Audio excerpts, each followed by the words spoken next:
Well, hello, beautiful people of planet Earth. It's the 5th of February 2025, 5:24 p.m. Good evening.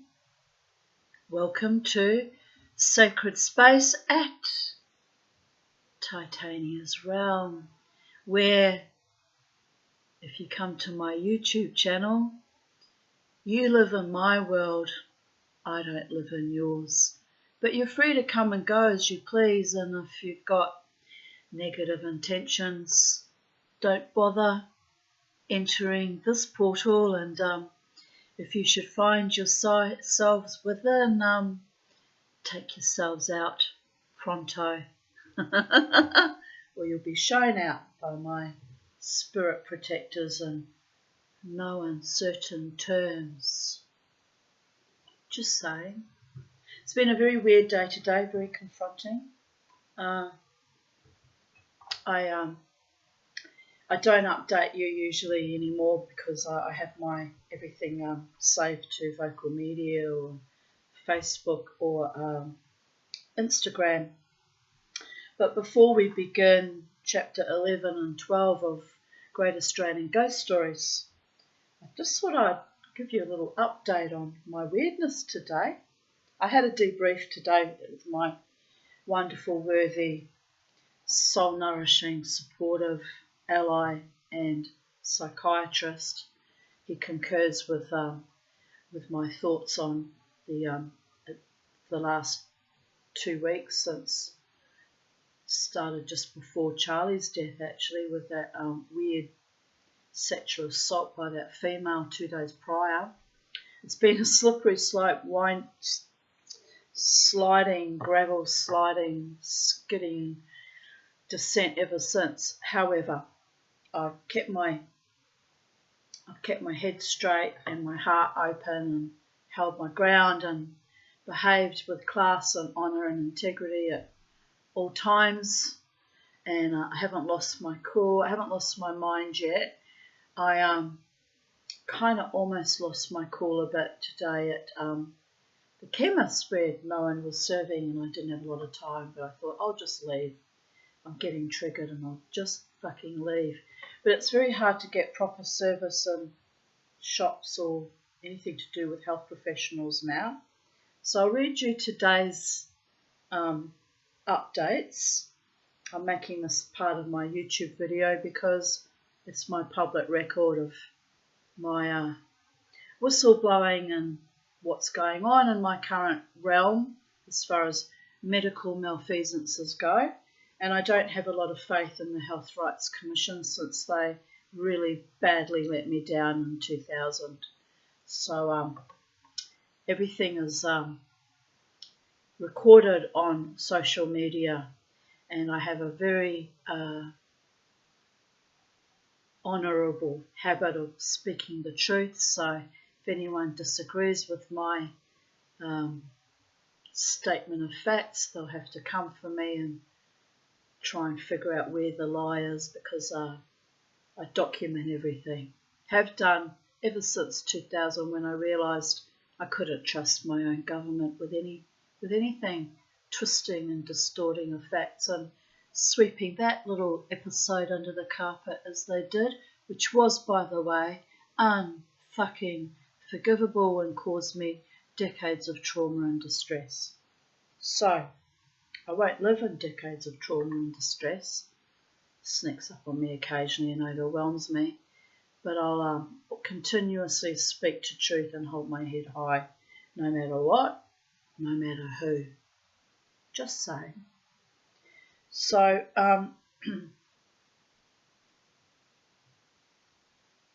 where are we? I'm in the wrong. So, and I'm not going to name the GP for reasons of privacy, because I don't need every psycho on YouTube deciding to attack him, but he is an arsehole, quite frankly. I haven't named him, but if the government should be monitoring my videos, maybe, maybe not. I don't believe for one moment I'm that important, people of Earth. But if they monitor my social media at all, they have the power of the, confidential patient data to find out which GP it was that was so loathsome to me yesterday. So let me just read this out. I'm keeping tabs on this because what I'm actually doing in real terms is surviving a zombie apocalypse, a post-COVIDian insanity that is intensifying in recent months, at least the last 6 months, but really I've been carefully monitoring it carefully over the past 5 years, but it's definitely escalating out of control. It's becoming almost unsurvivable for people like me who are marginalised and isolated and exist on the disability pension and depend on doctors to do the right thing by us when we're actually ill. It's very terrifying, and the fact that that's been hijacked again by a doctor today is chilling and terrifying. My worthy psychiatrist advised me not to go to that appointment I booked in for Tuesday. He said it's not good how he treated you, Tanya, and I'll need to either present at a hospital or find another doctor that is willing to be honourable towards me, if that is even possible. So this morning, I'll just hide the person that liked that too, because you don't need to know who that person is either. But this morning I posted my sleep results, 0.6 events per hour, which is excellent. And I wrote 8:24 a.m. Oh my, this is a much better result than yesterday morning. I saw my GP yesterday. He said he will cut the cyst out. I've got a cyst in my back, you can't see it. Big bandage and a drawing ointment on it at the moment. We did in desperation, my friend Lynn and I, but it needs to be removed. It's only going to keep getting larger and more problematic. And possibly kill me if it went septic too, by the way. It's how my father died of kidney sepsis, that the old people's home didn't take him to a hospital, left him to die, the bastards. And that is a fact and documented. It was even mentioned to me by the social worker. Said they couldn't find him. Someone else took him to hospital. Some good Samaritan. It wasn't the home that finally took him to the hospital to die. Evil it was. That was back in 2017, prior to the COVIDian epoch. So this evil shit has been going on for some time. They also murdered my mother at the Moreton Bay Nursing Care Unit, again she was terminal anyway, to be fair, but they managed to break her hip somehow en route to the Redlands Hospital. Even the gerontologist wanted to know how that happened. It was quickly swept under the carpet. But disgusting is what it was. A woman who was 3 weeks shy of her own imminent death broke her fucking hip. Anyway, it's harrowing for me, but it's my reality. I lived through it with my dying, both perverted, evil parents, but I had to live through that, worrying about them, because even though they were bastards, they're still my parents. Anyway, I saw my GP yesterday. He said he will cut out the cyst.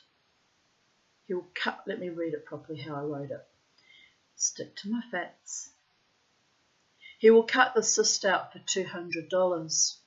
I gasped in shock. Then he said, I will do it for you for $100. Medicare won't cover cysts, only tiny skin cancers. I accept his terms, although to be fair, I can't exactly afford $100 even at that. It's a lot of money for someone on a pension. It's outrageous.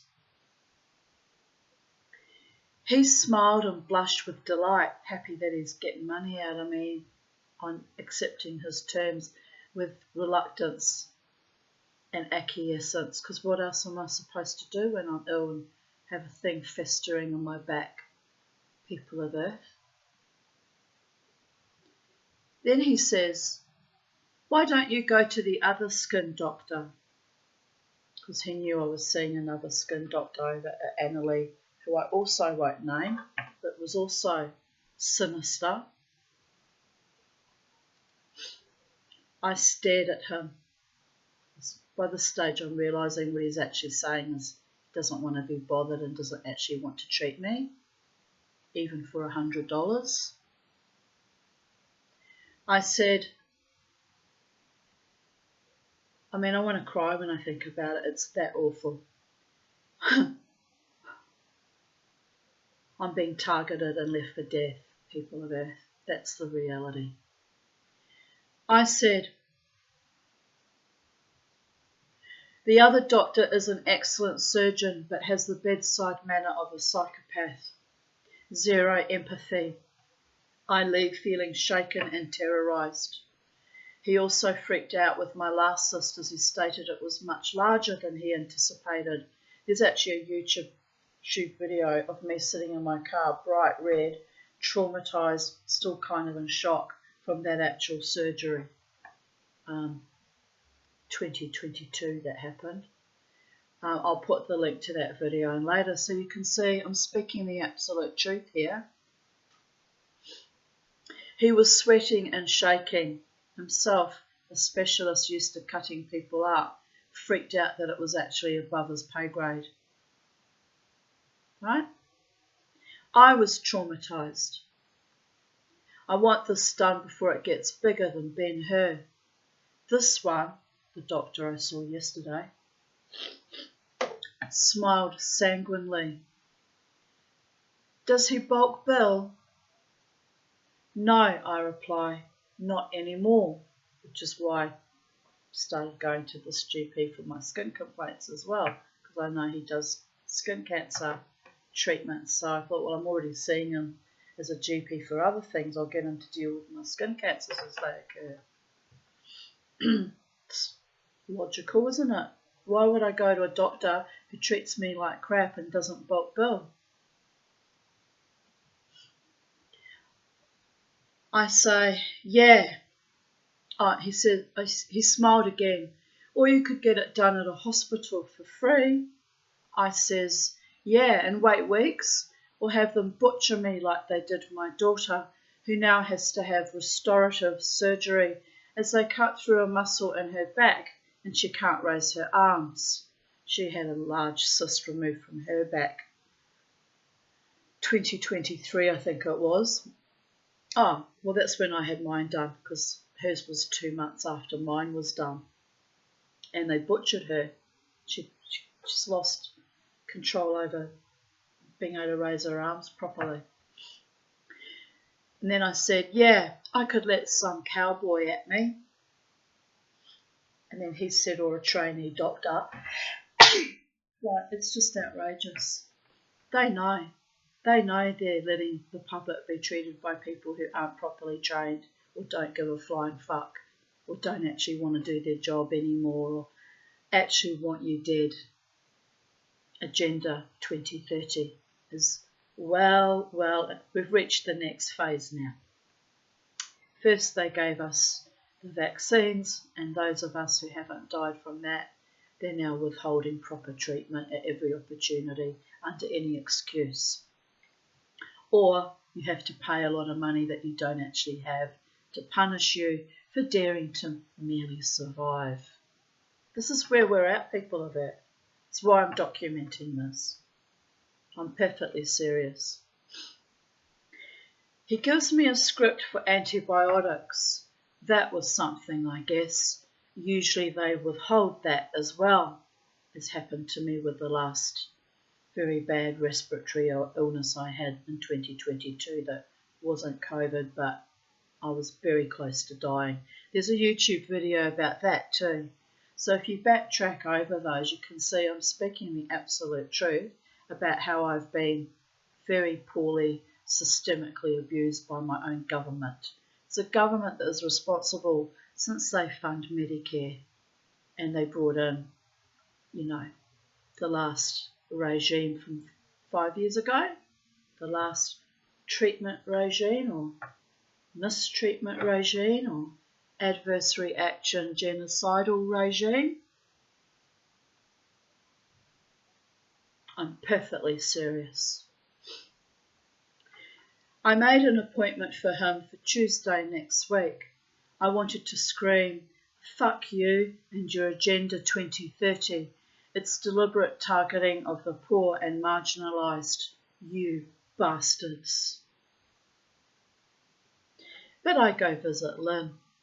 She plasters on some drawing ointment and puts on a bandage. We hope it will get the small but irksome thing out of my back without me requiring surgical intervention, which is not very likely, but we're trying, people of Earth.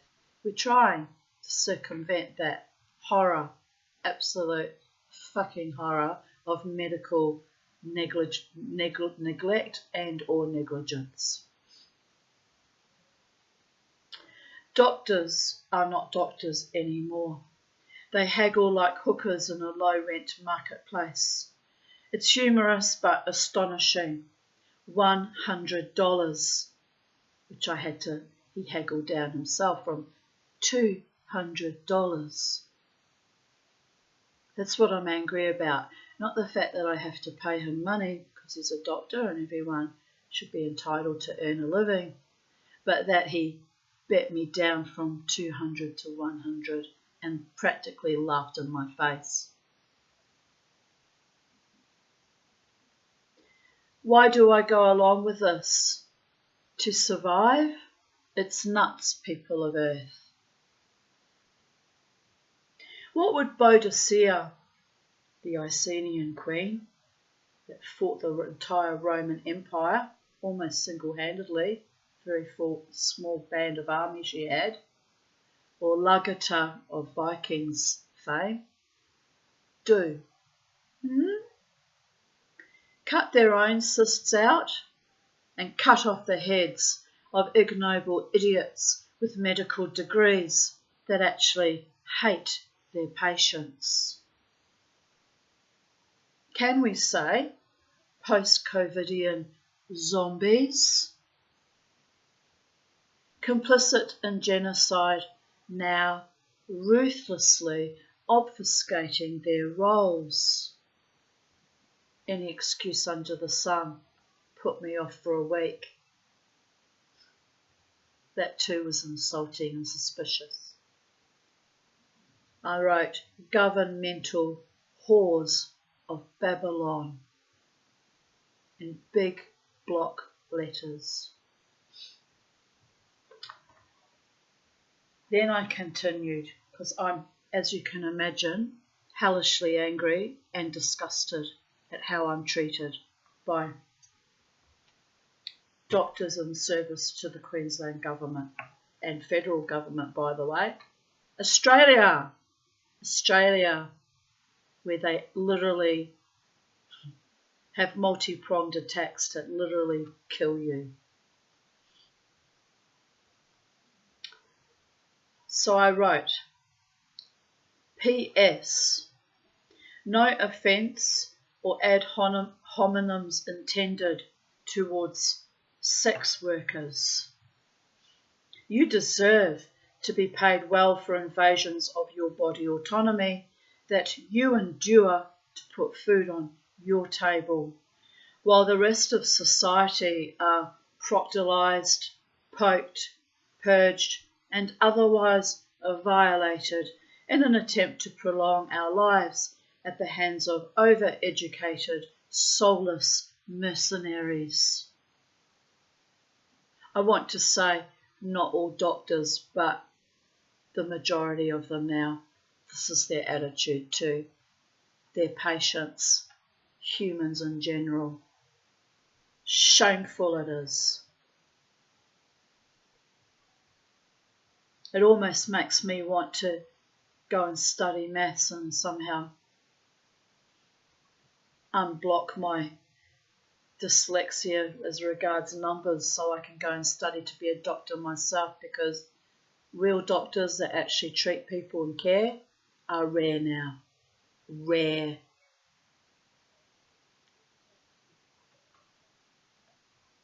$100. Fuck my life. Lol. A bargain. Nem zwei. Take two. That's Yiddish for take two. Is that you, Herr Dr. Mengele? You foul demon, have invaded the hearts and minds of our general practitioners. Jawohl, Schatzi. That means, yes, sweetie. I will have your back. Aber nein, du hässlich Nazi, du Schweinehund, du genocider. So I don't know how to say genocider in German, or I would have. But what I wrote there was, but no, you ugly Nazi, you bastard, you genocider. Then I wrote hashtag Blödsinn, nonsense, all of it, all of it. When Mama T speaks German, a death language and a history of genocide that pales in comparison to our current genocide that holds no concentration camps, but is an open-air prison and a hellscape of epic proportions, look busy. Even with an infected back, there will be hell to pay. If I have to, I'll die standing on my feet, as always. Then I wrote corrections for the typos, and then I wrote, Shaman, heal thyself, which is any doctor with any kind of sense knows I'm riffing on the physician, heal thyself. Can't remember which philosopher quoted that exactly. Don't think it was Hippocrates, I think it was someone else. Asclepius? Let me Google it, because I must maintain the truth at all times and the integrity and the facts, people of Earth. Physician.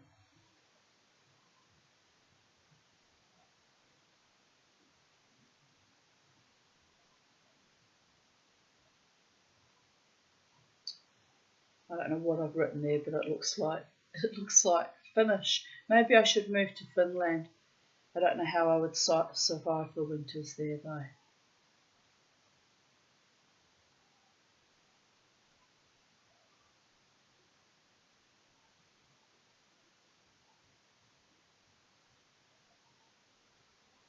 Oh, it was Hippocrates that said, physician, heal thyself. Cura te ipsum.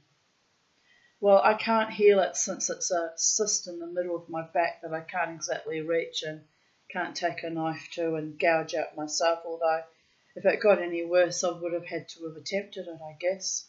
Dear Goddess. It's also mentioned in the Christian Bible in Luke chapter 4 verse 23, but I have no interest in that. Just say. So, the next weird thing that happened was very powerful, me truth speaking about that doctor yesterday, and I do hope the algorithms take they won't, I'm not important, but I do hope they take particular note of it and that it's sent to the health department and they can find out which doctor I'm complaining about, because he actually needs to be dealt with. I should actually report him to the Health Rights Commission, but as I said, they're fucking useless as two fucking bollocks on a female pussycat.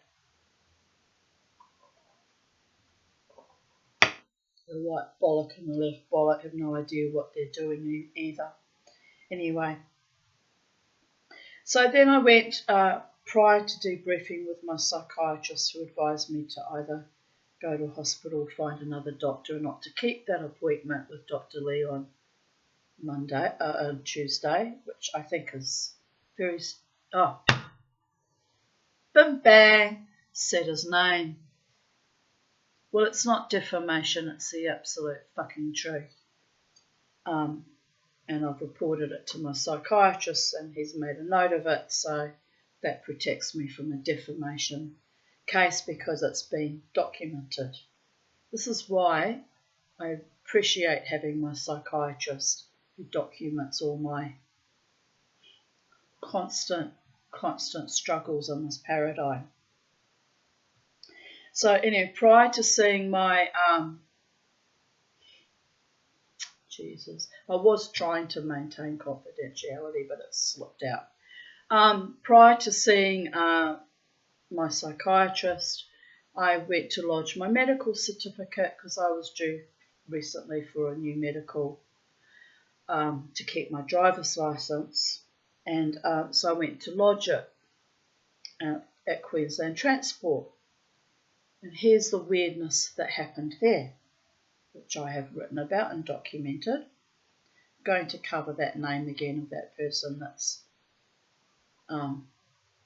liking all my posts. I mean, that person's not actually doing anything wrong by that, but it's just a little bit, again, intrusive that, little games being played there that I don't appreciate either. So I'm not going to name him. I'll deal with that in my own way, at my own pace, and my own timing, and it's been communicated. And another issue at hand. when Mama T goes to war, it's a multi-pronged attack on many fronts, and I go through this life alone, people of Earth, without much support from my government, apart from my roof and my pension, of course, but when these things go bad, they go very, very bad, and the only real support I have really are my true friends and my psychiatrist. So it's a terrifying fucking thought at times. Anyway, I posted that photo up of me standing outside Queensland Transport, and I'll read to you what I wrote. This is actually quite comical in a way. It was a sweet thing that happened. But given I was recently attacked by a female, I just feel constantly fucking predated on lately. It's even before that actual attack, it's been going on for quite some time. So let me write this down, read this out. Waiting at Queensland Transport to lodge my medical certificate. By the way, I've also read this out to my psychiatrist today. You should see how thick my file is. It is so thick that a secretary said I have to store it in a lower shelf because if I pull it out from the overhead shelf, it falls and smacks me on the head. I said, I don't want you being hit on the head by proxy on my behalf. I said, keep it low, keep it low. I mean, but it's an enormous file. This is how much evil shit keeps happening to me in this country, country of Australia, that has been my home for 36 and a half years. 39 and a half if you count the 3 years I spent in Melbourne as a child. Waiting at Queensland Transport to lodge my medical certificate. An elderly gent approaches me from the side. I'm literally sitting facing the counters. Kind of out of nowhere, because he came from behind me and he just came alongside of me. It was a bit odd. He stands boldly in front of me, looking down at me, seated. Sweet smile on his face.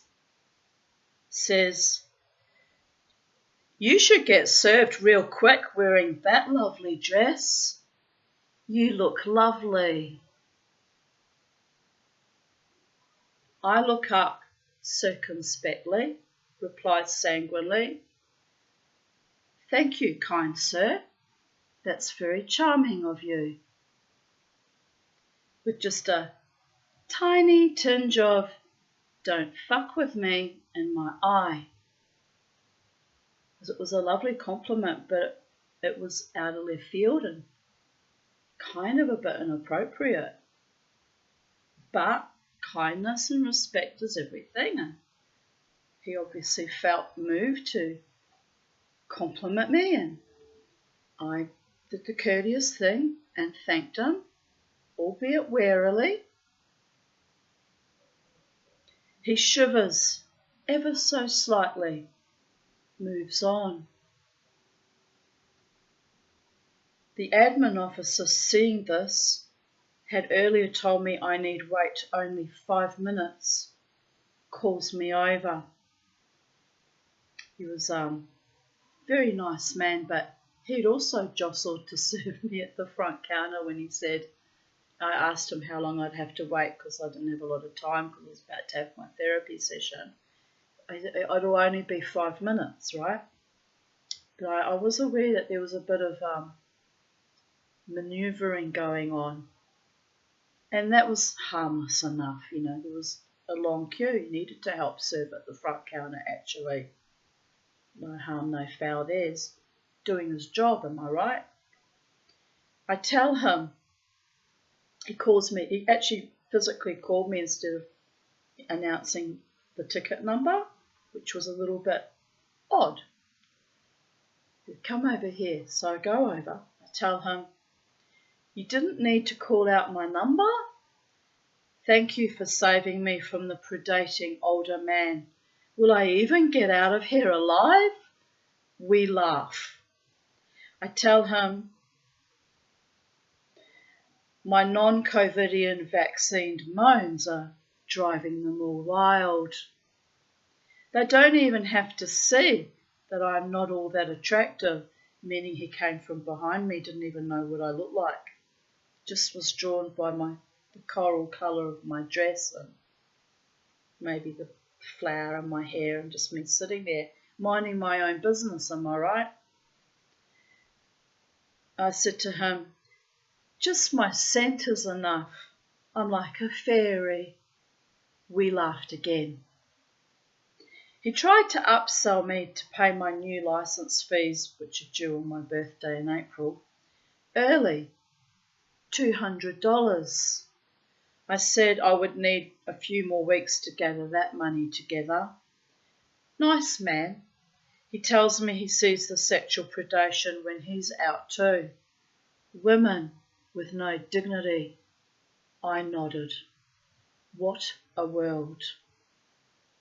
And what I didn't write was I actually shook his hand and thanked him, for serving me and being kind. And I didn't tell him that I'd been predated on by a bloody woman 2 weeks ago either. I just let it pass. But this is our world now, people of Earth. You're not even safe to sit in a government department, bureaucratic office to hand in your fucking medical certificate. It's outrageous. It's just beyond out. It's beyond. So I wanted to share that with you because that way it's documented what happened with my GP. It's documented on YouTube, Facebook, Instagram. It's documented with my psychiatrist. We documented the sexual assault on the part of that woman as well in his notes. He said that needs to be documented in the event there's any fallout or false accusations made against you, Tanya. I said that won't happen. I said I didn't even report her. I said I handled it myself, but be that as it may, it's good that my psychiatrist documents everything. I said things are getting so terrifying and weird that it's almost not survivable for me. And he nodded. He knows how my mental health can spiral down very, very dramatically under extreme pressures. But I think I rode through today remarkably well, given today and yesterday, given the weirdness. So on that note, I will continue with reading ghost stories, and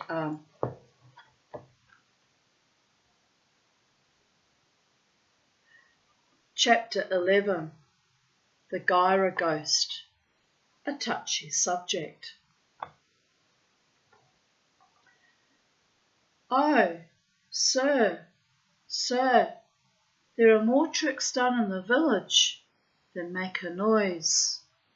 Don Quixote, Miguel de Cervantes, Spanish writer, 1547 to 1616.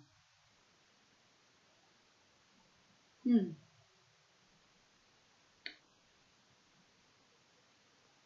live a very long life either, did he? I know, 69, it's not so bad. But anyway, in the autumn of 1921, the town of Gyra in northern New South Wales found itself in the international spotlight. For a period of about 6 weeks, the world watched with morbid curiosity as a worker's cottage about 1 kilometre from the town centre was assaulted by a destructive invisible force. The occupants were driven to despair, and the rest of the community tottered on the brink of mass hysteria. Could almost use those words to describe what happened in 2020 too, only globally.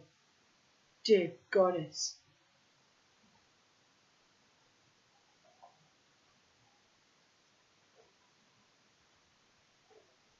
Well, I will not be silenced, and if I am to die, I will die on my feet in full honour and integrity, hopefully with my sanity intact, and fuck anyone that thinks they're going to drag me down and send me crazy or destroy me in any way.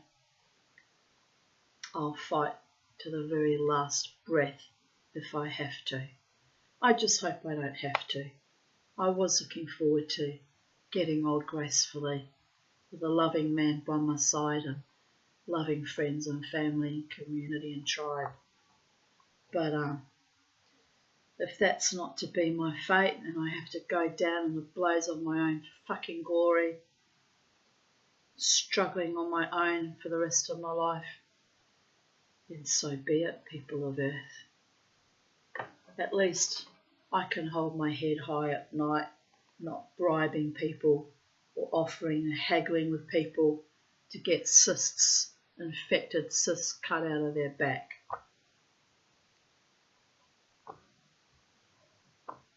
Shameful and disgraceful it is. It all began one morning when Bill Bowen, a gang foreman who worked for the Gyra Shire Council,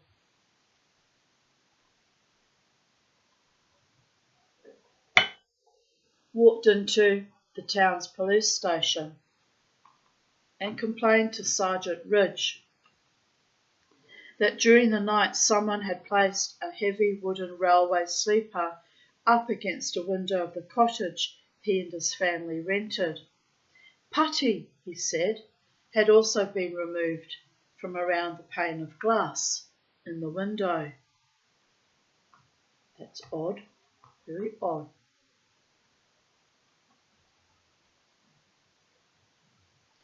The sergeant sent his 2 constables out to investigate. One, Roy Stennett, recalled 50 years later that when they got to the Bowens' house, they inspected the window and removed the railway sleeper, leaving it 50 metres from the house. As the previous day had been April Fool's Day, the police concluded that the whole incident had been either a prank played on the Bowens by someone else or played on them by Bill Bowen. Mild amusement turned to annoyance. I just had pizza and often the pizza on me, yuck. Mild amusement turned to annoyance when Bowen turned up at the police station the next morning complaining that the sleeper was back and more putty gone.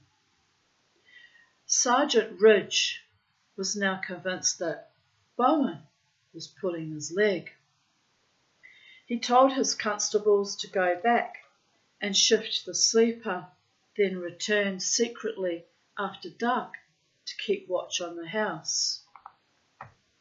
Stennett and his colleague arrived at the Bowens for the second time that day at dusk and settled down behind some bushes to watch, confidently expecting to catch Bill Bowen setting them up again. Less than an hour later, they heard the crack of a .22 caliber rifle close by and the sound of a bullet ricocheting off the house. They ran towards where the shot had come from, but could find no one. They returned to the house where Bowen, his wife and 3 children were huddled in the kitchen, clearly frightened.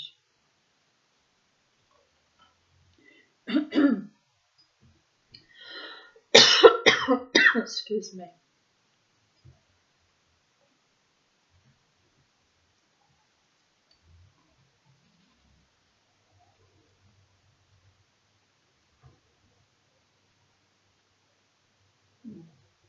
Just wondered who that vehicle was. The next day the police and most of the townspeople were distracted by another problem. An 80-year-old Irish woman, Mrs. Doran, had been seen wandering around a paddock the day before with a potato in each hand.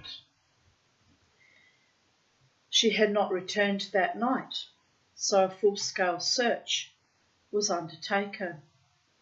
No trace of the old lady was found, and the search was called off when darkness fell. The 2 constables returned to the Bowens' home for another night vigil, this time inside the house.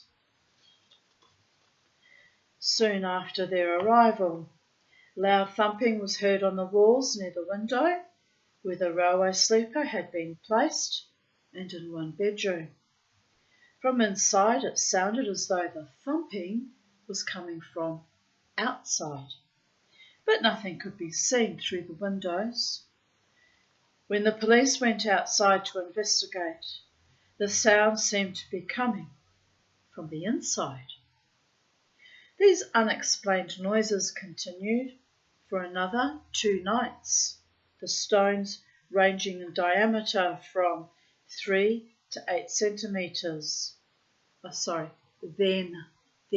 Then stones ranging in diameter from 3 to 8 centimetres began to rain down on the corrugated iron roof of the house, singly and in deafening showers. I went through similar at the house I was renting in Waterford West. By then everyone in town and the surrounding district had heard what was going on. Crowds gathered around the Bowens' house each night to witness the strange to-do. Sergeant Ridge recruited volunteers to stand guard in each of the 4 rooms in the house and around the outside. Motor cars were lined up in a cordon with their headlights trained on the house, ready to flood the area with light as soon as anything happened. And happen it did, just after dark. The thumping began. Rocks crashed into the walls and roof of the house and window panes were smashed.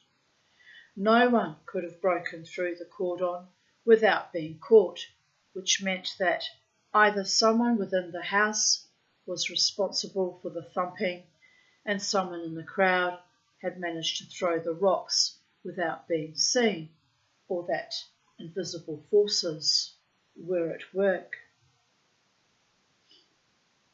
That weekend, the story broke in the national press, and curiosity seekers jammed the roads into Guyra and poured off the Sydney trains.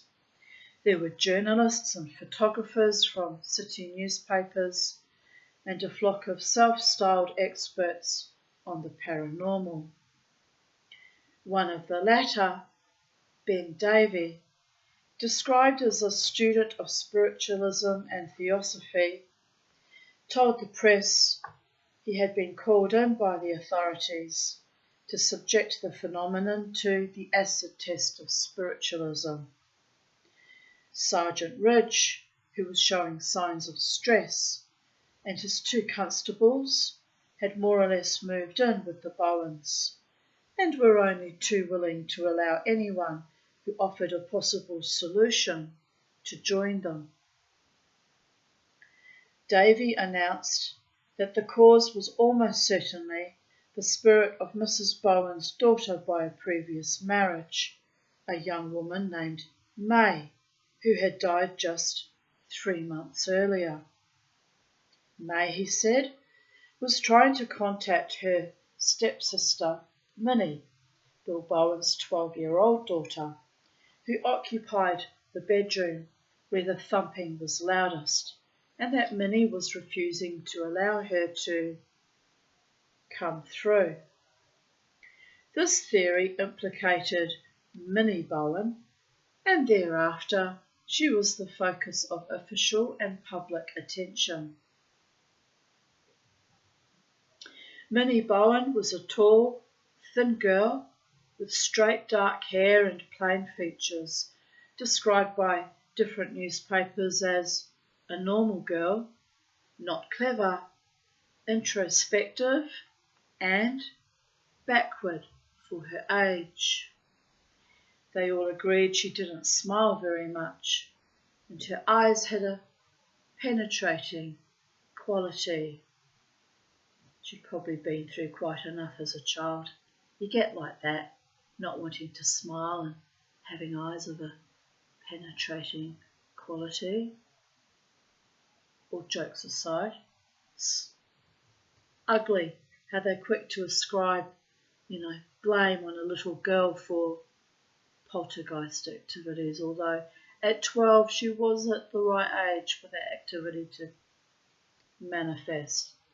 But there's no need to make her out to be some kind of freak, people of Earth. It's merely the age and the onset of puberty that brings it. An uncanny ability to anticipate questions was also remarked on, so she had a bit of telepathy on board as well, which they've recently discovered telepathy is common amongst autistic children, especially the non-verbal autistic children, which to my mind makes perfect sense actually.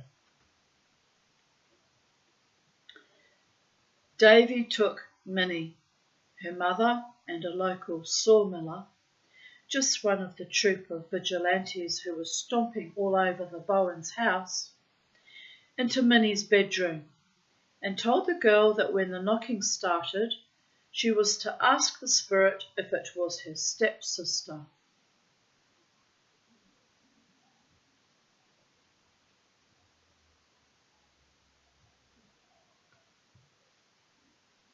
Right, I just remembered he was the local spiritualist.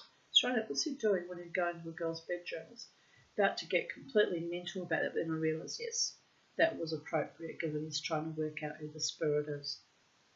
And he wasn't in there alone with her, just say.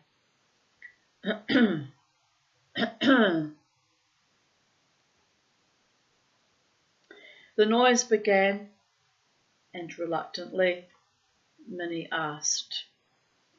Davey told the press proudly that Minnie then fell to her knees, crossed herself, and raised her hands in supplication.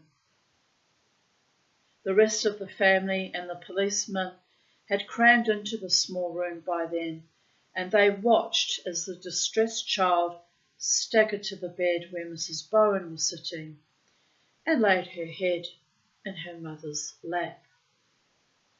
"It was May," she stammered. She said, "Tell mother I am perfectly happy where I am, and that your prayers when I was sick brought me where I am and made me happy. Tell mother not to worry. I'll watch and guard over you all." There was not a dry eye in the room when Minnie finished. Poor Minnie! Those present believed her, but second and third hand retellings of what occurred in that room robbed it of sincerity. Minnie was accused of being the cause of the whole affair. She, skeptics said, banged on the walls with a stick and threw the stones. A local doctor secretly coated the walls of Minnie's bedroom with licorice powder to detect the marks of blows and drilled a hole through the wall so he could keep her under observation. The paranormal fraternity said Minnie was conjuring up evil spirits. Ordinary folk simply got the wind up. It was census time while all this was happening, and the census collectors found themselves staring down a gun barrel whenever they knocked at a door. A small girl in town found the loaded revolver a parent had hidden under a pillow, fired it, and wounded herself in the head. Unsubstantiated reports came in of a farmer's wife committing suicide for fear of the ghost. I wonder if it was the middle of summer when you get a bit crazed from the heat too. Some claimed it was the shade of poor old Mrs. Doran, who had been found dead, come back to haunt them.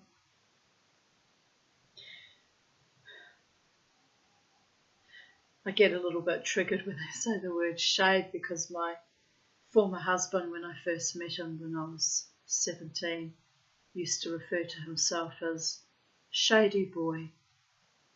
Should have been a warning then and there actually, that he was some fucking dibble-infested son of a bitch, but at 17 I learned the truth of ugly girls like me. At 17 I wasn't ugly though, just had pimples and was a teenage girl. And not quite normal teenage girl given my history, but I was at university and studying and trying to get my life together, and then I was set up with him. Anyway, never mind. It's a long, long time ago. 42 and a half years ago, people of Earth.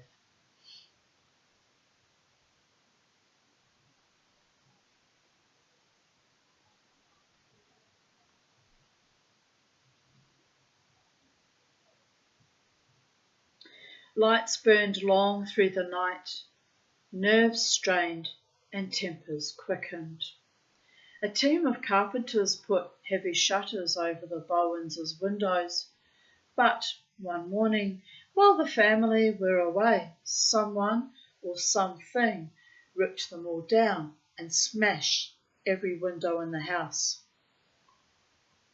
A cocoa merchant from Samoa, Mr. Moores, who claimed to be a personal friend of Sir Arthur Conan Doyle, the creator of Sherlock Holmes, insisted on removing much of the roof so that he and his entourage of 5 fully grown men could hide in the ceiling overnight.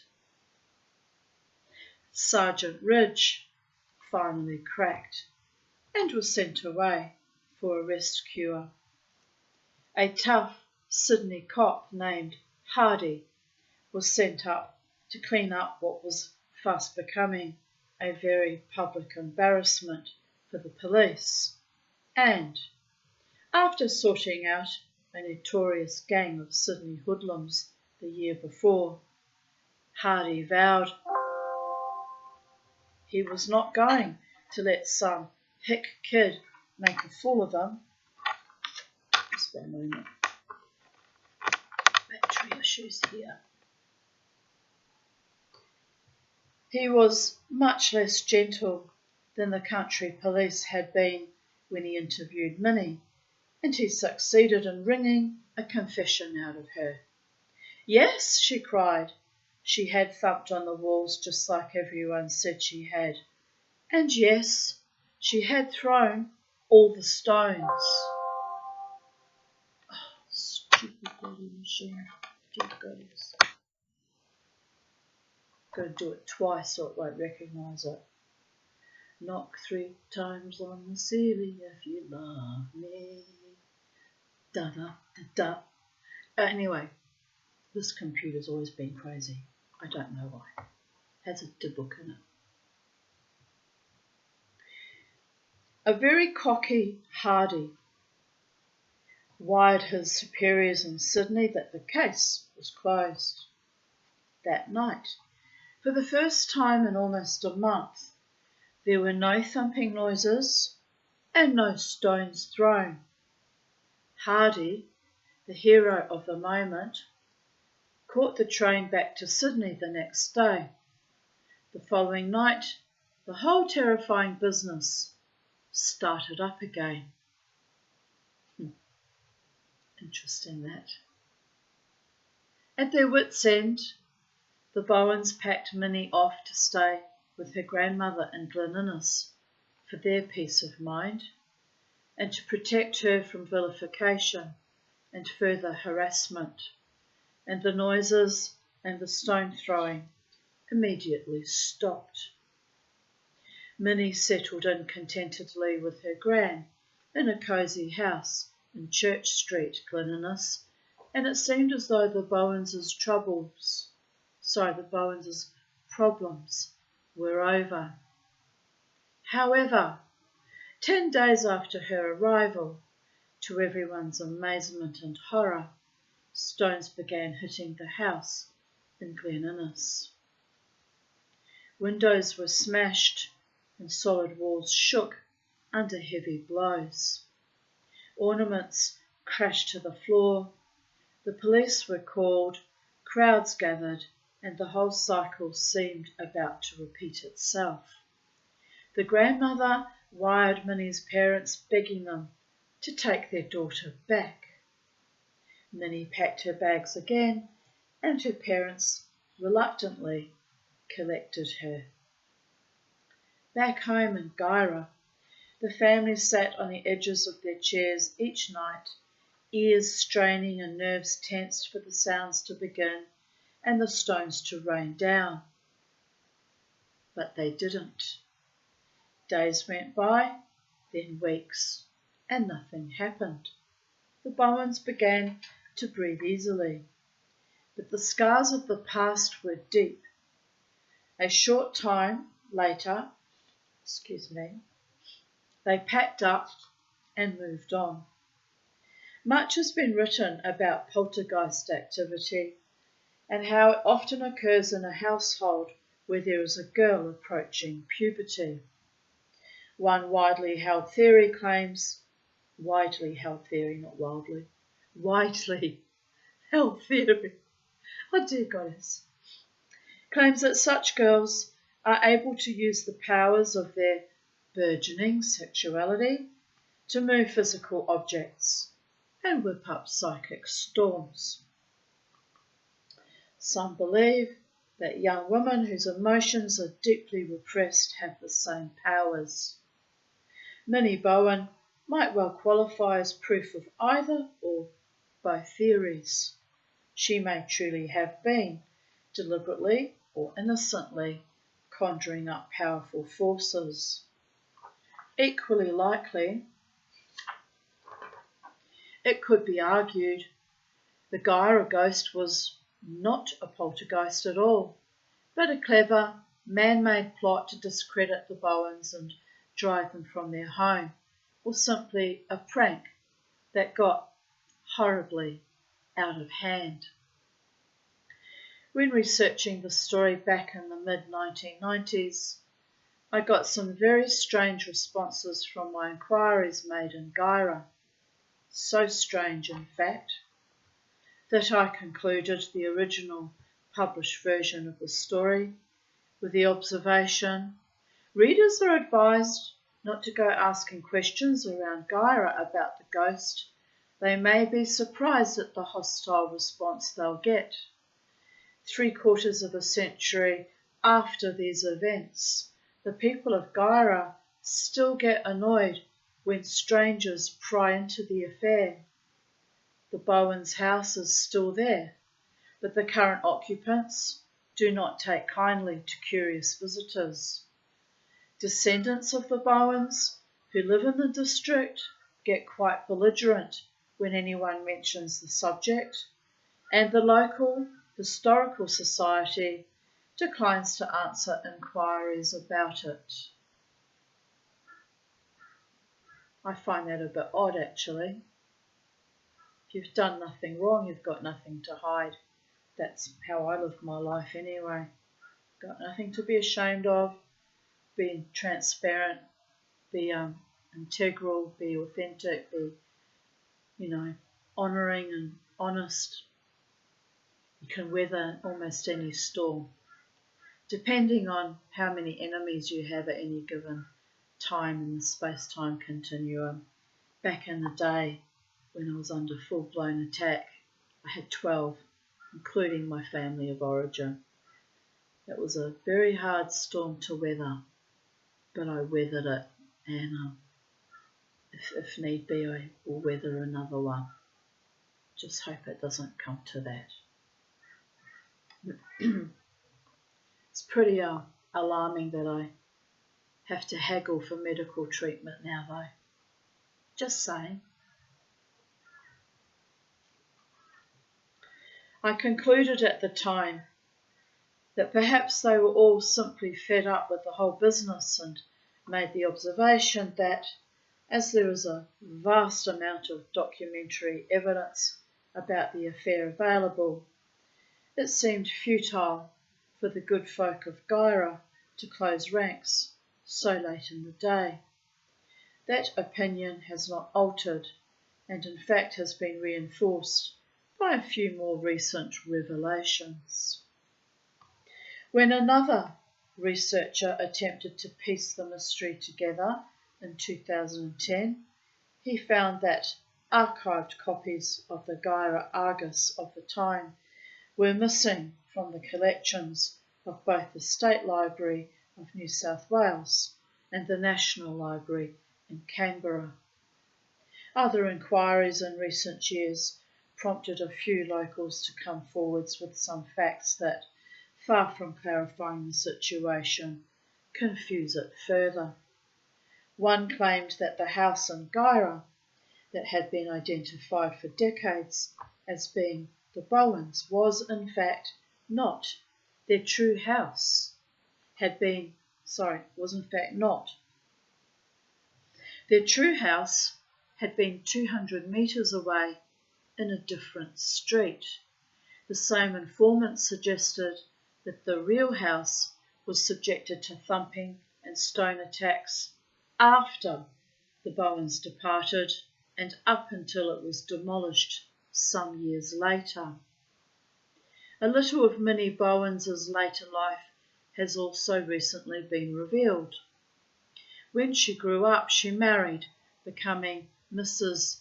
Inks and living a long and peaceful life in Armidale, before being struck down and killed by a car in her 80th year. That's appalling. Apparently she spoke little about her childhood, but did show evidence of having psychic powers, and it was said that she could always make objects move without touching them. So she had the ability of telekinesis, or the power of telekinesis, which is a real phenomenon, people of Earth. Some people have that. Chapter 12, Saucy Spirits.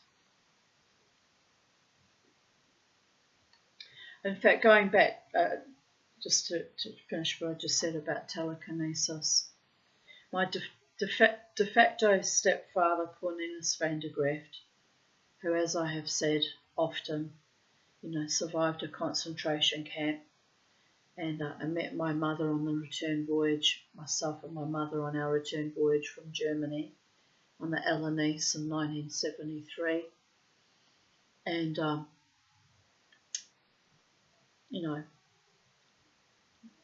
was a predator throughout my childhood and up into adulthood. Actually, could be quite creepy.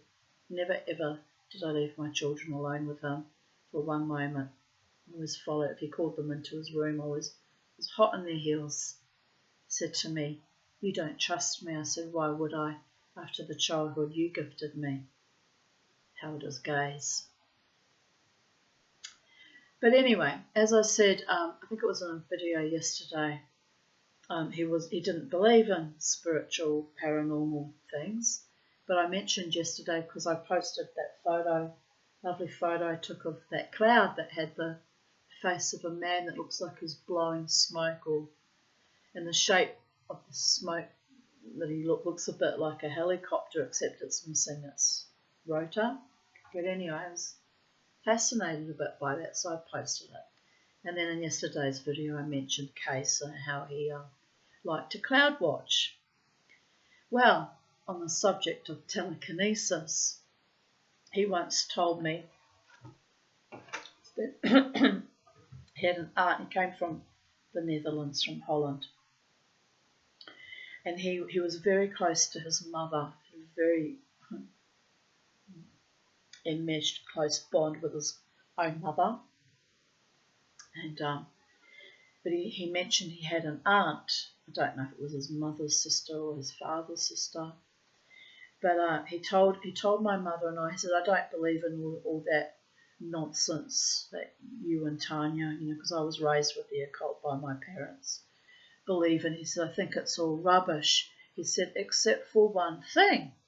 We looked at him and said, "Oh, what's that?" He said, "I had an aunt who could move very heavy Dutch wooden furniture, like Dutch panelled furniture, very intricate, heavy antique furniture, by pointing her finger at it and raising the finger and pointing it to the other side of the room and pointing downwards, and it would just lift up and move across the wall, and she'd point down and position it, and it would move by itself, just from her pointing and her intention alone."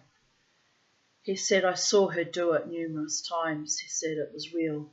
I actually saw her do it." He said, but as he actually was, he worked for the Balaclava telephone exchange as an electrician, like telecommunications type engineer or electrician. He says, "As a scientist, I don't believe in that." He said, "It's nonsense." My mother said to him, "If you don't believe in it, but you saw it with your own eyes, then how do you explain how she moved heavy furniture like that?" He said, "I don't know, but she must have had some kind of wires or trick." Mum said, "But did she move just one piece of furniture at a time?" He said, "No, she would move things around the room, all different pieces of furniture.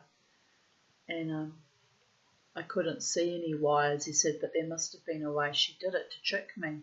He said, "I still to this day don't know how she did it." And so I piped up. I was 14 when he told us this. I said, "That's called telekinesis."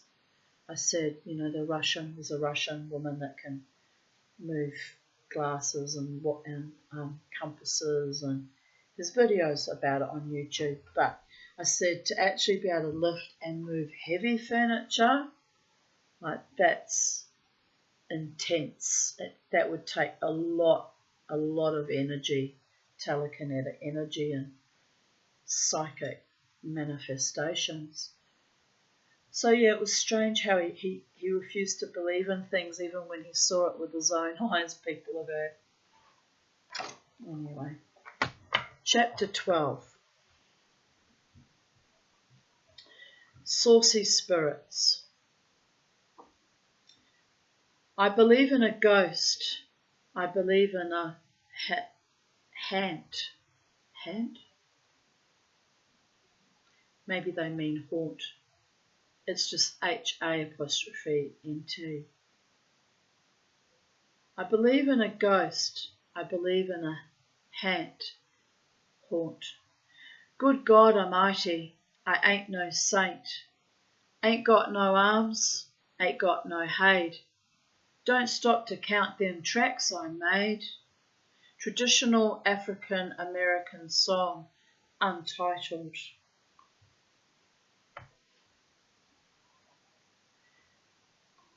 Maybe I should go one day to somewhere like New Orleans or Louisiana. I need to learn that their accent and how they pronounce that type of Creole, how the words are pronounced, because I like it. It's a shame I can't pronounce it, people of it.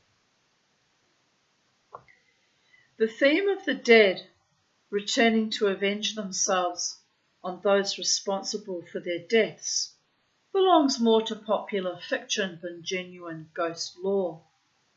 Leaving aside gruesome appearances, the ghosts in most of these stories seem a fairly respectable lot, and as puzzled as their victims to find themselves where they are, but not all.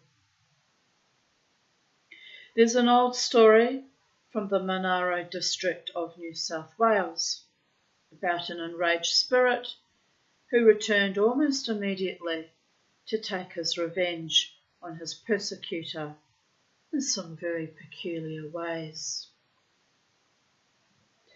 The story concerns a retired army major turned farmer and one of his convict labourers.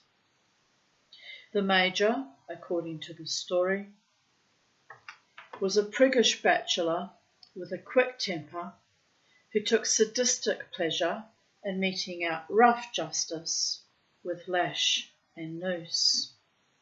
A loaded pistol was kept on his dining room table during meals and beside his bed each night. It was said that if any convict walked behind him, swore or blasphemed, the major would have him flogged, and serious offenders were hanged from one of 2 large gum trees in the homestead garden. 4 men in one day, it is claimed.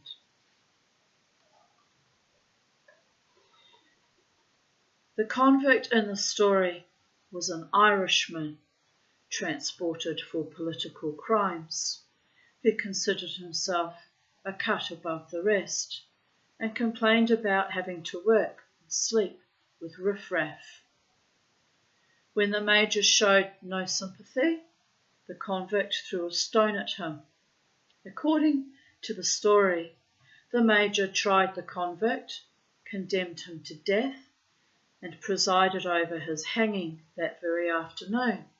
But if summary justice had rid the major of problems before, it failed this time. A few nights after the hanging, strange things began to happen on the farm. Milk pails were knocked over, animals were let out of enclosures, and a haystack burned down. The barracks that housed the convicts at night was a sturdy building from which they could not escape. So the major blamed his free servants and the local Aborigines. His overseer was said to be more vigilant, but the incidents continued, and then one dark and windy night, the major himself discovered the culprit. I'm wondering why I'm boiling here and I've left the door open and the air conditioner's not coping. And I'm also very dry, very thirsty. I'm just going to pop out and get a drink of water. I'll be back, people of Earth. Please just give me a little bit of a 1 moment. Okay, 5 moments.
Lovely sunset tonight, matches the colour of my dress. It's all beautiful, corally, very pale, salmony, pinky colours. It's very pretty. Do you want to see? I think we can see it through the window. We'll just open it for a minute. Can you see it? It's quite lovely. When you're in love, the whole world is coral or pink or peachy, pinky coral. Well, look, honestly, that man accosting me, not accosting me, but appearing in front of me in the Queensland Transport. I suppose you could look at it that he was giving me a lovely compliment, but it was just a bit just a bit weird, you know. A bit weird. But anyway, no harm, no foul. But I was pleased that the admin officer quickly said, come over here. You shouldn't have had to wait longer than 5 minutes, and it was quite lovely. I think he could see I was a bit freaked out by the whole thing. But there's no harm in being kind to people. Sometimes I pay people compliments, you know. But then I don't usually dive bomb them from behind or from the side like that man did. Anyway, I suppose it wasn't really meant to be threatening. It just felt a bit odd, you know. Let's be real here. We've got to be real. Right, where were we? The incongruous sound of a man singing in the middle of the night woke him. Night-gowned and tassel-capped in the fashion of the time, the Major sat up in his giant four-posted bed and reached for his gun.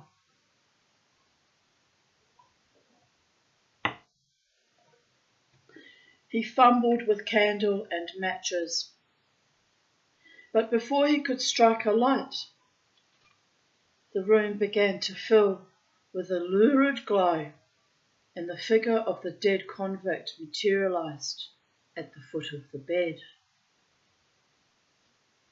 As the Major watched, horrified and scandalised, the ghost began to dance an Irish jig and sing a particularly bawdy song about the whores of Sydney town. I like that ghost. If you're going to get revenge on your boss, do it good, people of it. The Major fired his pistol at the figure, but the bullet passed straight through and smashed an expensive vase on the mantel. Now, the Major had many unlikable qualities, but he was not a coward.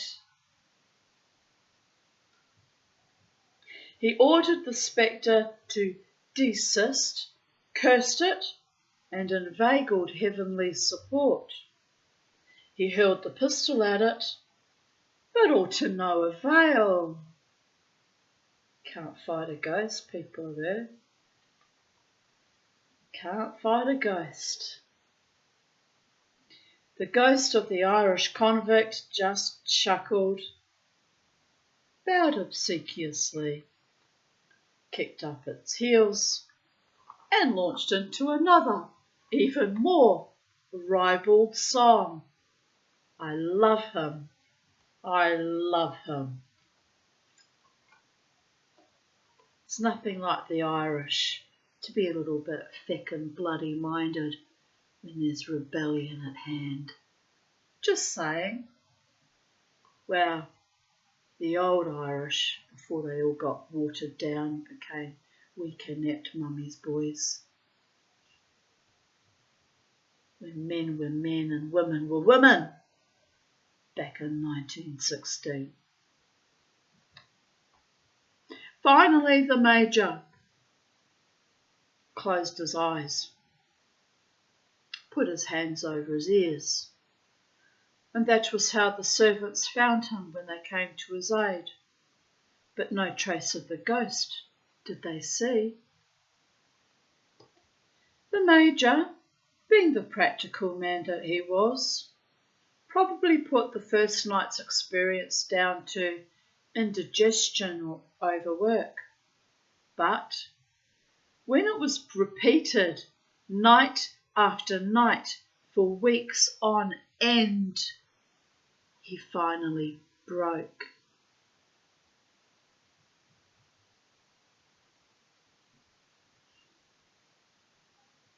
Fearing that he would go mad if he stayed a night longer, the Major packed his possessions, sold his farm, and moved back to England.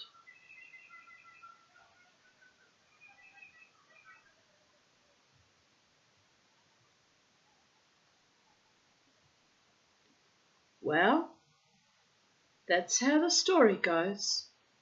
History, however, tells it a little differently.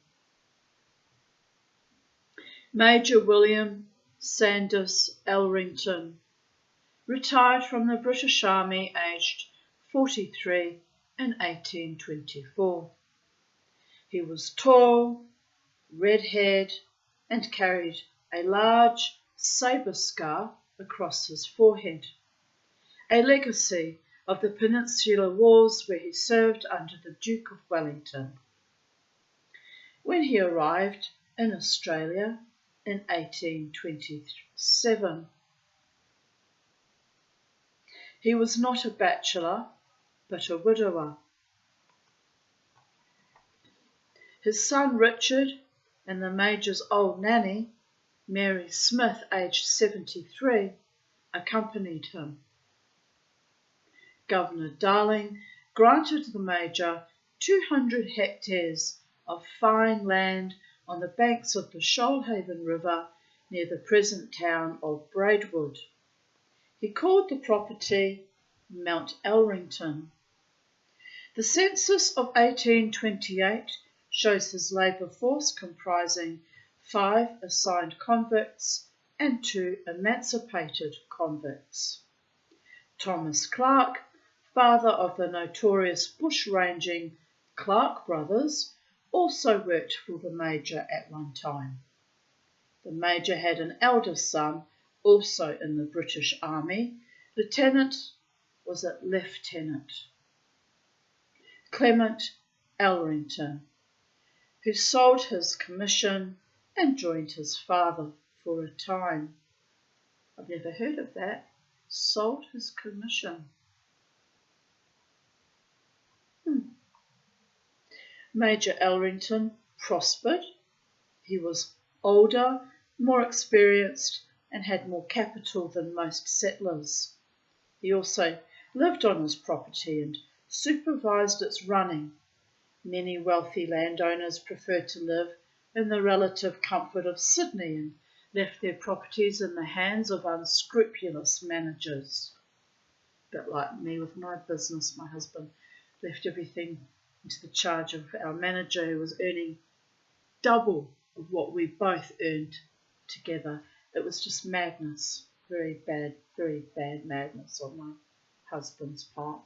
And they were ruthless, those people. Ruthless. Wanted to take my car off me, which was a company car. Wanted to buy it from my husband and divest me of even a car when I was separated. Vicious they were, those people. And I looked after them well in our business. They were given more wages than we ourselves took from the business, and huge Christmas hampers I provided them with every Christmas, because that prick, that manager, had a very large family and wanted to help them out a bit. Had something like 12 kids. And that, for my generosity to them, that's how they repaid me. So they can rot in hell to this very day. The fucking bastards. Yes, I have said that out loud on a public YouTube video. I remember all the good that's been done for me in my life, but I also remember the bad. Unfortunately, the bad outweighed the good most of the time. Anyway, they were evil, those people. We carry on with the story. He was respected in the district and appointed the local magistrate soon after his arrival. Major Elrington was often cited as a model free settler, but the model was flawed. The Major was subject to rapid changes of temperament and may have suffered from what we call today bipolar disorder. He quarrelled openly with his son Richard, disinheriting him and challenging him to a duel on at least one occasion, although there is no evidence of a duel taking place. His relationship with his other son, Clement, a would-be poet, was probably not much better. The Major also had a mania for discipline. The convicts at Mount Elrington were driven mercilessly, and the lash and other brutal forms of physical punishment applied with alacrity. There is official correspondence between the Major and the Colonial Secretary that confirms his power as a magistrate did not extend to pronouncing death sentences on convicts or anyone else. But 2 trees, fitting the description of the infamous hanging trees, stood until fairly recently at Mount Elrington in the location described in the story. So what of the ghost? There were many Irishmen among the convicts at Mount Elrington at different times, and a lad of about 15 did throw a stone at the Major. This was probably not the youth's only crime, for he was brought before a senior magistrate. The Major, apparently in a benevolent mood, spoke in the young man's defence and tried, unsuccessfully, to save him from the noose. Major Elrington did sail up suddenly and unexpectedly in 1845 and returned to England, but whether the reason was a ghost or simply the desire to spend his last days in his native Northumberland, no one knows. So legend and history agree on some things, disagree on others, and we must make up our own minds whether the Major was a maligned man or whether one of his convicts did enjoy a gleeful, ghostly revenge.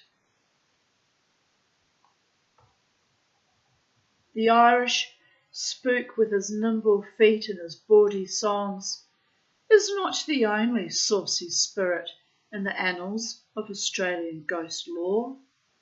A few of those ladies mentioned in his songs also feature in other stories, and not only in Sydney. Take, for example, the ghost of the prostitute who used to appear on foggy nights on Prince's Bridge in Melbourne in our great-grandfather's time. She was a grotesque, ageing creature with a painted face and threadbare finery, who would stand under one of the street lamps, twirling a tattered pink parasol. As men passed, she would smile at them, and if any took a fancy to her and stopped, she would reach out a hand as cold as the grave and hold their arm in an icy grip. Then she would stretch back her head to show off her breasts, revealing a broad, jagged and livid scar running from her right ear to her left shoulder, while the observer gasped and recoiled in horror. The wanton wraith would laugh, a staccato cackle that blended with the rattle of carriage wheels on the bridge. She would then try to shove her victim onto the busy carriageway. Most managed to regain their balance before falling or being run over, and when they looked back, their tormentor had disappeared, leaving only the smell of cheap violet scent lingering in the damp air. Another of the sisters features in a story about a lesson in manners that went horribly wrong in the Murray River town of Echuca around the same time. The story goes that this fille de joie picked up two sawmill workers in an Echuca pub one night and allowed them to buy her drinks. Later, when the trio were strolling along the river bank near the sawmiller's cottage, the men suggested the lady should repay their generosity with some free sex. The prostitute got on her high horse and told the men her company was ample reward for the drinks. If they wanted sex, she said, they would have to pay for it.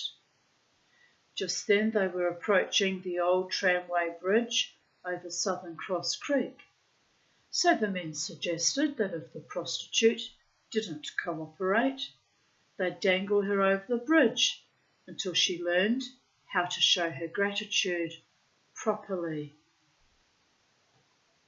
The lady was still adamant. No pay, no pleasure. So the men carried out their threat. It was then that things went horribly wrong.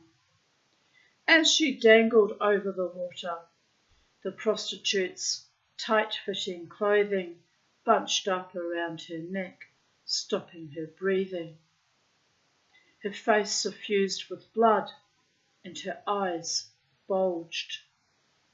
After 5 minutes, the men dragged her limp body back onto the bridge, but it was too late. The lady never again gave pleasure, with or without payment.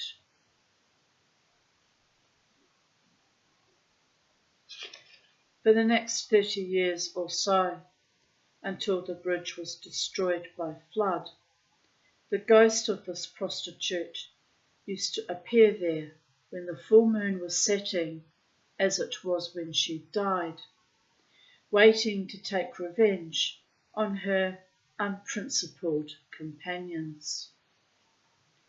The ghost's face was described as beetroot-coloured, with either rage or the effect of strangulation, and its eyes bulged hideously. Witnesses claimed it would materialise in front of males crossing the bridge in pairs and block their way. It would stare at each pair until satisfied they were not the murderers, then howl with frustration and slowly evaporate. The poor woman. It's just dreadful what happened to her and her ghost. And then there's Sabrina. No, not that blonde bombshell whose memories used to fill our screen in the early days of television, but a lithesome young spectre of more recent times, given that name by the companion she adopted. Sabrina's story, surely one of the most bizarre in this collection, has its origins at the scene of a fatal road accident in the Sydney suburb of Blacktown. An unemployed artist told his part in the story to the National Enquirer in 1993.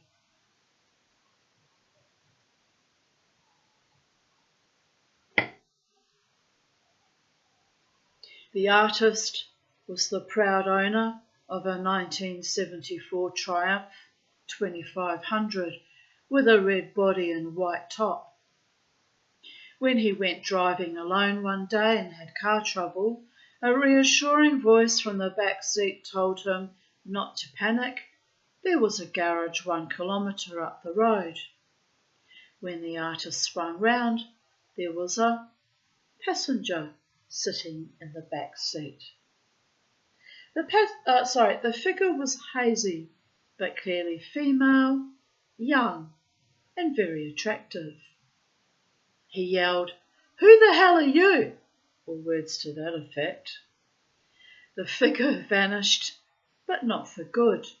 She appeared 6 times more, lighting her finger like a candle on one occasion, according to the informant, so he could read a road map in the dark.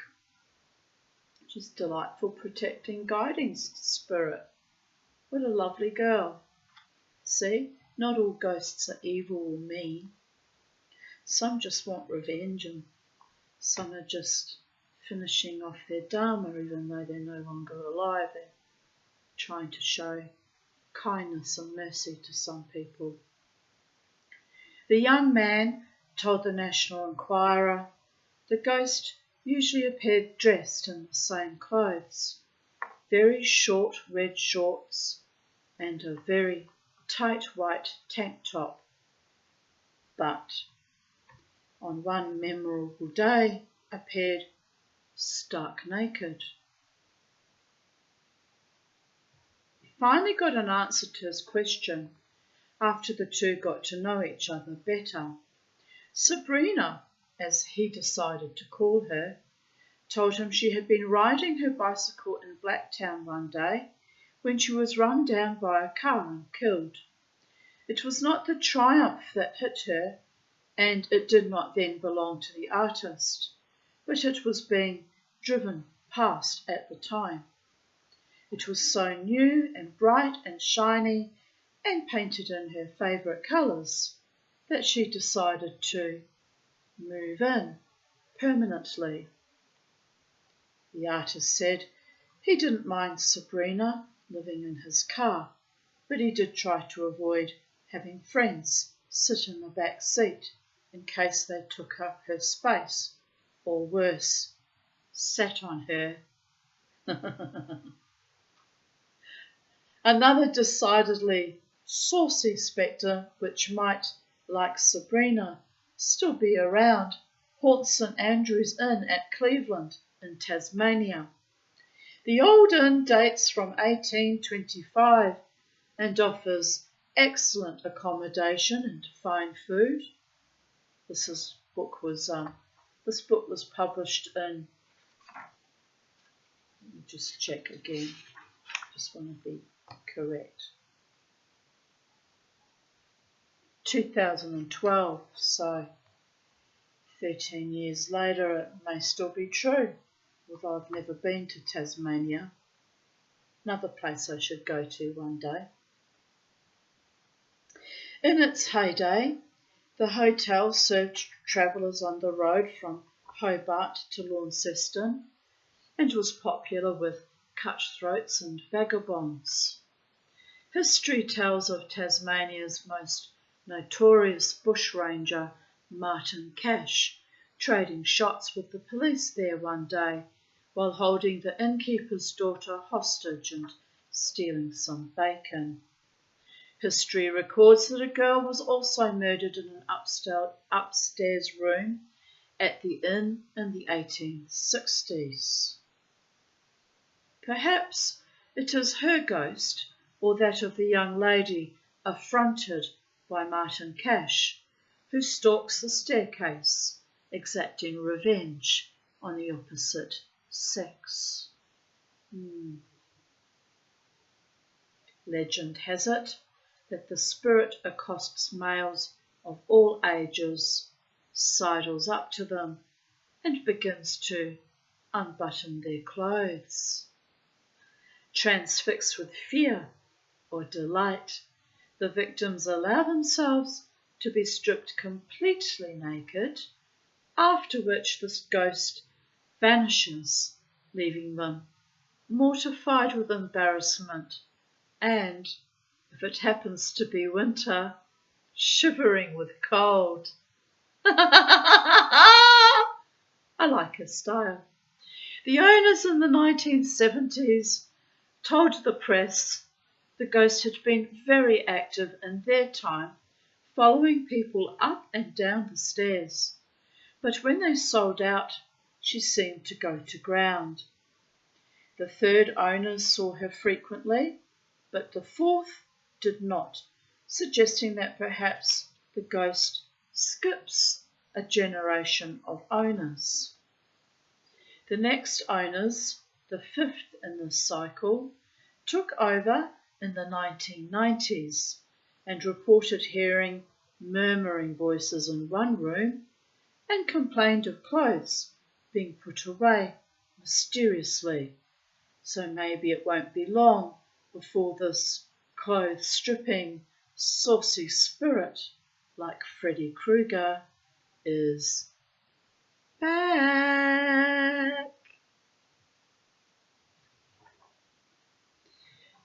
And thus concludes today's reading of the 5th of February 2025.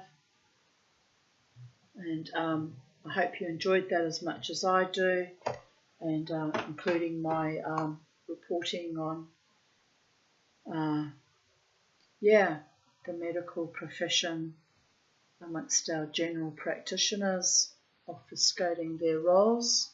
Well, not exactly obfuscating his role. He did provide me with antibiotics, which I still need to fill that script.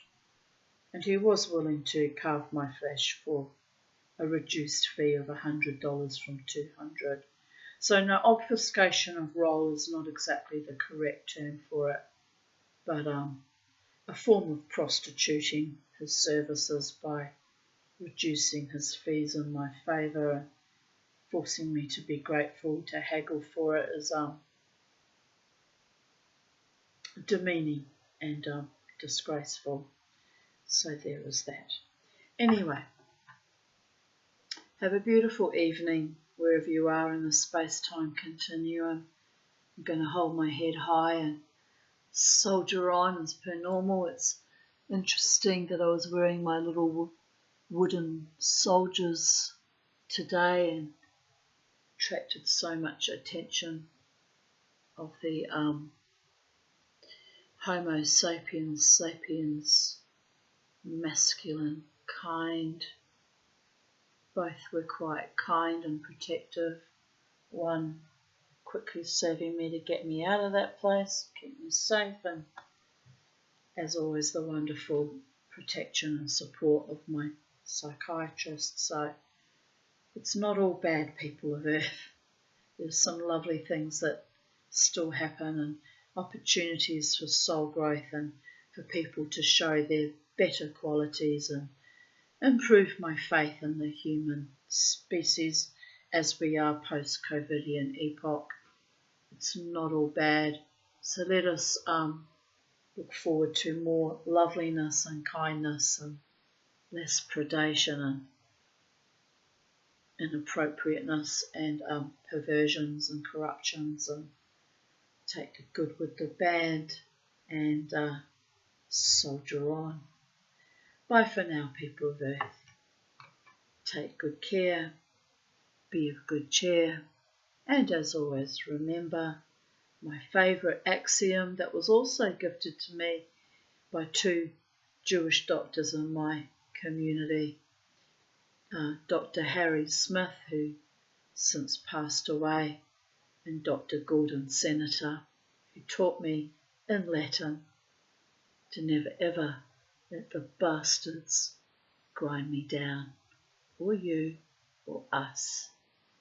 Bye for now.